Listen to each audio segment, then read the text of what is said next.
Hello, j'espère que vous allez bien. Du coup, c'est mon premier post. Ce que j'avais envie de vous partager aujourd'hui, c'est le pourquoi je me suis lancée dans le développement personnel. Donc, à vrai dire, le développement perso, on en fait tous inconsciemment, juste en vivant. Et j'ai juste trouvé plus d'avantages, en fait, à le concrétiser et à le travailler directement. Lorsque j'ai commencé, c'était surtout pour développer le mindset d'entrepreneur. Puis après, j'ai très vite compris que ça allait beaucoup plus loin que ça. Je me suis retrouvée confrontée à des principes assez vastes comme la confiance en soi, l'amour de soi, la compréhension de soi. J'ai clairement eu l'impression d'être face à une énorme montagne à gravir. Je me suis sentie toute petite et clairement pas à la hauteur. J'ai pris conscience de tout le travail que je devais faire sur moi, d'une part pour le business et de l'autre pour moi-même. Et à vrai dire, l'un ne va pas sans l'autre. En plus, j'ai entendu du développement personnel à toutes les sauces. Mais du coup, ce que j'ai compris, c'est que tout n'est pas à prendre, en fait. C'est à toi de faire le tri sur ce qui compte réellement, en fait, pour toi. Il y a du bon dans chaque chose, mais on est des personnes propres et c'est important pour moi qu'il faut absolument faire le tri. Sinon, ça crée une forme de mal-être, en fait. Le but, c'est pas de se dégoûter du chemin que tu parcours en développement personnel en pensant qu'on n'est pas assez bien, par exemple. Prendre conscience que tu es déjà très bien comme tu es aujourd'hui et parcourir ta vie comme tu le sens. Il faut suivre au maximum son intuition. L'objectif, c'est de cheminer vers ce que tu veux vraiment et pas d'être parfait. Alors pour ma part, du coup, petit à petit, j'apprends sur moi-même. Je me rends compte que j'étais totalement victime de moi, surtout de mon environnement.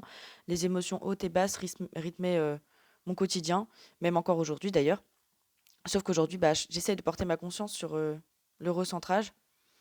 Et c'est loin d'être simple, mais du coup, je trouve qu'il y a des avantages quand même à ce que ce soit difficile. Je me sens d'autant plus récompensée par ce travail-là. Et ici, je travaille sur ça pour une raison, parce que je veux ressentir en fait les émotions, mais sans les subir, parce que c'est important pour moi. Et je prends réellement plaisir à comprendre et à me comprendre. Et c'est là que j'ai commencé à décortiquer ce qui me faisait vraiment vibrer, ce que je voulais plus, en tout cas pour l'instant. Et c'est ok, après les choses peuvent changer. En tout cas, aujourd'hui, j'ai compris une chose, c'est que le plus important, c'est que je fasse des choses qui me ressemblent. Et c'est pas grave si je me trompe. J'ai mis énormément de temps avant de comprendre que le doute, les peurs, l'inconfort, en fait, c'est les meilleurs outils pour avancer et savoir ce qu'on veut vraiment. À l'heure actuelle, ce que j'aimerais partager, en tout cas ici sur ma page, ça serait pas plus mes réflexions, mes prises de conscience, mon parcours en tant que coach. En tout cas, pour l'instant, débutante, mais je l'espère un jour, une coach. Et peut-être d'autres sujets encore. Très sincèrement, je ne sais pas exactement comment ça va se passer.